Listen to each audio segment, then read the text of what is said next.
अल्मीरा सल्तनत अपनी सरहदों से बहुत दूर तक मशहूर थी, न सिर्फ अपने बुलंदो बाला महल्लात और बहते दरियाओं की वजह से, बल्कि उस नायाब हुस्न और हम आहंगी के बायस जो इस सरजमीन के हर गोशे में सांस लेती महसूस होती थी।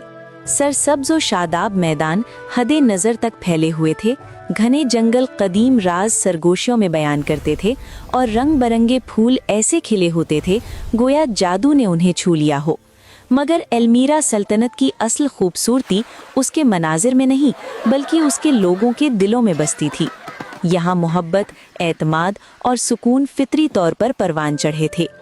इस महबूब सल्तनत के मरकज़ में बादशाह एरिक्स और मलका सुराया हुकूमत करते थे, एक ऐसा शाही जोड़ा जो न सिर्फ अपनी अक्लो फ़हम बल्कि अपनी शफ़क़त और खुलूस के बाइस भी मशहूर था। बादशाह एरिक्स तेज़ जहन और खामोश क़ुव्वत के मालिक थे। उनकी मौजूदगी खुद ब खुद एहतराम पैदा करती थी, मगर उनकी आंखों में हमेशा अपनी रियाया के लिए हमदर्दी झलकती थी। मलका सुराया सल्तनत की रूह समझी जाती थी, नरम दिल, दाना और अवाम के दुख सुख से गहरा ताल्लुक रखने वाली। वो गरीबों के दुख गौर से सुनती और खुशियों में दिल से शरीक होती। यूं अल्मीरा सल्तनत की उम्मीदें अपने दिल में समोए रखती। ये दोनों मिलकर किसी दौर के हुक्मरान नहीं बल्कि मेहरबान सरपरस्तों की तरह हुक्मरानी करते थे।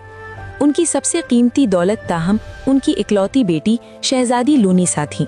लूनीसा ऐसी शहजादी थी जैसी इस सल्तनत ने पहले कभी नहीं देखी थी। उसका हुस्न नरम तारीफों में बयान किया जाता था, मगर ये ऐसा हुस्न नहीं था जो तवज्जो मांगे, बल्कि खुद ब खुद दिलों को अपनी जानिब खींच लेता था। उसकी आंखों में शफकत झलकती थी, उसकी मुस्कुराहट सुकून देती थी और उसकी मौजूदगी दिलों को इत्मीनान बख्शती थी।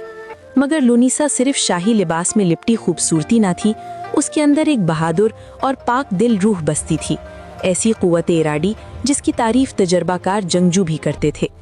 वो नरम दिल होने के साथ बेखौफ थी, मेहरबान होने के साथ मजबूत और अपनी उम्र से कहीं ज्यादा समझदार थी। बचपन ही से लूनीसा ने महल की सुनहरी दीवारों में कैद रहने से इनकार कर दिया था। वो अपनी रियाया से सच्ची मोहब्बत करती थी और उन्हें महज रियाया नहीं बल्कि खानदान समझती थी। हर रोज बगैर किसी नागा के वो महल से निकलकर करीबी गांव जाती, वहां बच्चों के साथ हंसती खेलती, बुजुर्गों की बातें गौर से सुनती, गरीबों की मदद अपने हाथों से करती और किसानों के साथ सादा खाना खाती। गांव के लोग इसलिए उससे मोहब्बत नहीं करते थे कि वो शहजादी थी, बल्कि इसलिए कि वो सबको बराबर समझती थी। उनके लिए लूनीसा महज शाही हैसियत नहीं बल्कि उम्मीद की एक जिंदा तस्वीर थी। गांव जाने का रास्ता एक घने और कदीम जंगल से होकर गुजरता था, ऐसा जंगल जिससे अक्सर लोग खौफ खाते थे। बुलंद दरख्त सूरज की रोशनी को रोक लेते थे, बेले सांपों की मानंद तने लपेटे रहती और फिजा में अनदेखी मखलूक़ात की सरगोशियां गूंजती रहती। मगर लूनीसा इस जंगल से रोज़ाना बिला खौफ गुजरती थी। इसके लिए ये जंगल भी उसकी प्यारी सल्तनत का ही हिस्सा था, जिस पर वो इतना ही भरोसा करती थी जितना अपने महल पर। एक दिन जब लूनीसा जंगल से गुजर रही थी, उसका रोज़मर्रा सुकून अचानक एक दर्द भरी आवाज़ से टूट गया। वो फौरन रुक गई, उसका दिल चौंकना हो गया। आवाज़ छोटी, कमज़ोर और तकलीफ से भरी हुई थी। वो एहतियात से आवाज़ के पीछे गई तो एक अजीब मंजर उसके सामने आया। एक बौने जैसी मखलूक कांटों से बनी जाल में फंसी हुई थी। इसका कद बहुत छोटा था, चेहरे के नकूश तेज और आंखें बेचैन और चालाक थीं। इसका एक पांव बुरी तरह जाल में फंसा हुआ था और जितना वो खुद को छुड़ाने की कोशिश करता उतना ही जाल सख्त होता जाता। इसके चेहरे पर गुस्सा और बेबसी साफ दिखाई दे रही थी। लूनीसा ने एक लम्हा जाया किए बगैर आगे बढ़कर उसकी मदद की। कांटे उसके हाथों में चुभते रहे, मगर उसने परवाह न की और नरमी से उसका फंसा हुआ पांव आजाद कर दिया। बोना पीछे की तरफ लड़खड़ा गया, आखिरकार दर्द से निजात पाकर। मगर शुक्रगुजारी के बजाय उसने गुस्से से लूनीसा को घूरा।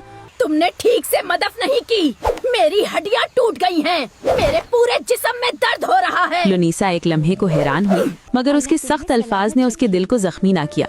वो बस हल्की सी मुस्कुराई, एक सब्र भरी मुस्कुराहट, और खामोशी से आगे बढ़ गई। बोना उसे जाता हुआ देखता रहा। उसकी आंखों में एक अजीब सी तारीकी थी। इस बोने का नाम मायरेक्स था। मायरेक्स वो सब कुछ था जो लूनीसा नहीं थी। लालची, मगरूर, खुदगर्ज और दौलत की अंधी ख्वाहिश में डूबा हुआ। मेहरबानी उसकी नजदीक बेमानी थी और शुक्रगुजारी कमजोरी समझी जाती थी। सोना, हीरे और ताकत ही उसकी असल चाहत थी। असल सच है, ये सब मेरा है, सब कुछ। मायरिक्स के पास एक खतरनाक मगर महदूद जादू था। वो इंसान को जानवर, जानवर को इंसान बना सकता था और जिंदा मखलूकात को जादुई तस्वीरों में कैद कर सकता था। बाहर से ये तस्वीरें आम दिखाई देती थी, मगर इनके अंदर एक अलग दुनिया बसी होती थी, खामोश कैद खाना जहाँ से कोई आवाज बाहर नहीं आ सकती थी। इस दुनिया को ड्वार्फ नॉक्टिस कहा जाता था। मायरिक्स ने इसी जादू के जरिए बेशुमार लोगों को कैद कर रखा था और उनकी आज़ादी के बदले सोना और दौलत वसूल करता था। कुछ दिन बाद जब सूरज ढल रहा था और जंगल में साए लंबे हो रहे थे, लूनीसा गांव से वापस आ रही थी कि उसने फिर वही आवाज सुनी। इस बार मायरिक्स दरिया के किनारे एक बहुत बड़ी मछली पकड़ने की कोशिश कर रहा था, मगर मछली इतनी ताकतवर थी कि उसे पानी की तरफ घसीट रही थी। एक बार फिर लूनीसा ने उसकी मदद की और उसे बचा लिया, और एक बार फिर मायरिक्स ने शुक्रगुजारी के बजाय बदतमीजी की और वहाँ से चला गया। मेरा सारा शिकार खराब कर दिया। उस रात लूनीसा महल लौटी तो उसका दिल बेचैन था। वो समझ नहीं पा रही थी, मगर उसका दिल गवाही दे रहा था कि इस छोटे से बौने के अंदर बहुत बड़ी तारीकी छुपी है। इसी जंगल के करीब एक और तकदीर करवट ले रही थी। हमसाया सल्तनत का बहादुर और शरीफ शहजादा रिवान शिकार के लिए जंगल में आया हुआ था। वो अपनी बहादुरी और शाही शान के लिए मशहूर था और उसके पहने हुए हीरे जवाहरात जंगल की छांव में भी चमक रहे थे। दूर से मायरिक्स की नजर उस पर पड़ी और उसकी आंखों में लालच भड़क उठा। एक जालिमाना जादू के जरिए उसने शहजादा रिवान को एक सफेद रीछ में बदल दिया और उसके तमाम हीरे चुरा लिए। बोलने से महरूम और एक अजनबी जिस्म में कैद रिवान बेबस होकर जंगल में भटकने लगा। इस सब से बेखबर लूनीसा एक बार फिर जंगल में आई और मायरिक्स को देखकर उसके दिल में शक पैदा हुआ। वो खामोशी से उसके पीछे चल पड़ी और हैरत से देखा कि वो एक छिपी हुई गार में दाखिल हो गया। गार के अंदर नाकाबिले यकीन खजाना था। सोना, हीरे और सिक्के ढेर लगे हुए थे और उनके साथ बेशुमार जादुई तस्वीरें लटकी हुई थी। जब मायरिक्स सो गया तो लूनीसा एक तस्वीर के करीब गई और उसका दिल कांप उठा जब उसने उसके अंदर एक इंसान को खामोशी से मदद के लिए पुकारते देखा।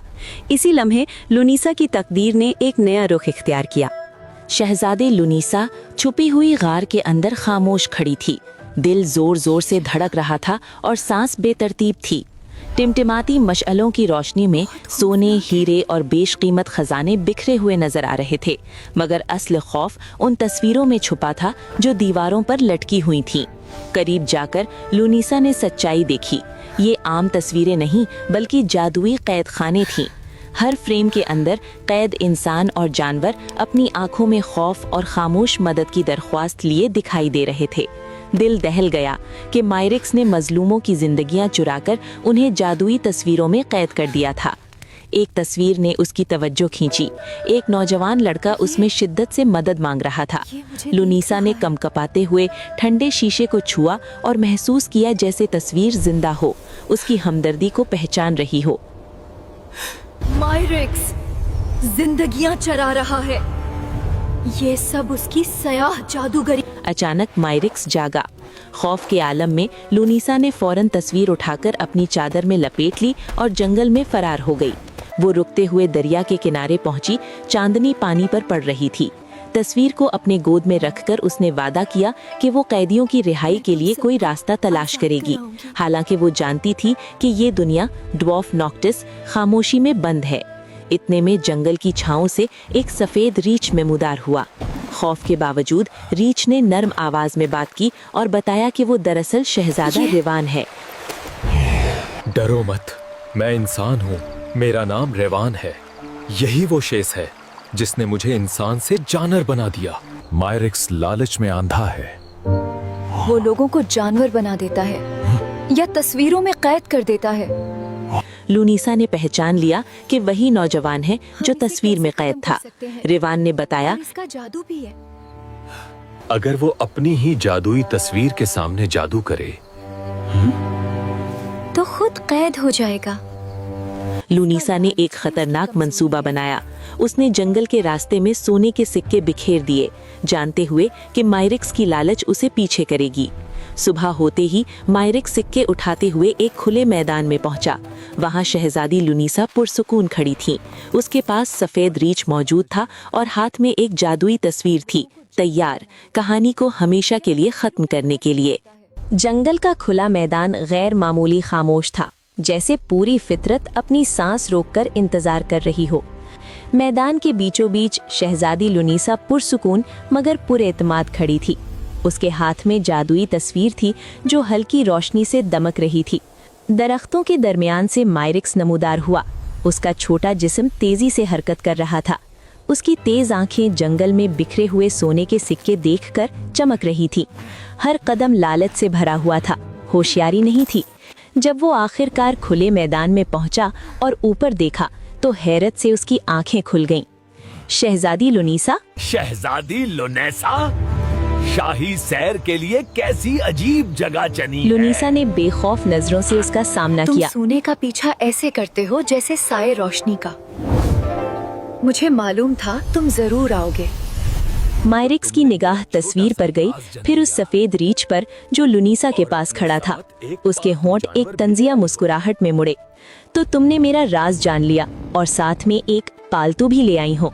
रीछ ने गर्जा, मगर लुनीसा ने हाथ उठाकर रेवान को ये खामोश पालतू रहने का एक इशारा दिया। शहजादा है और आज तुम्हारे जराइम का खात्मा होगा। मायरिक्स ने हंसकर तंजिया अंदाज इख्तियार तुम किया। मुझे धमकियां दे रही हो? मैं तकदीर को काबू में रखता हूँ। इंसान, जानवर, तस्वीरें सब एक जैसे हैं मेरे लिए। लुनीसा तो फिर आगे इसे बढ़ी। खत्म करो, अपना जादू वापस लो, सबको आजाद करो।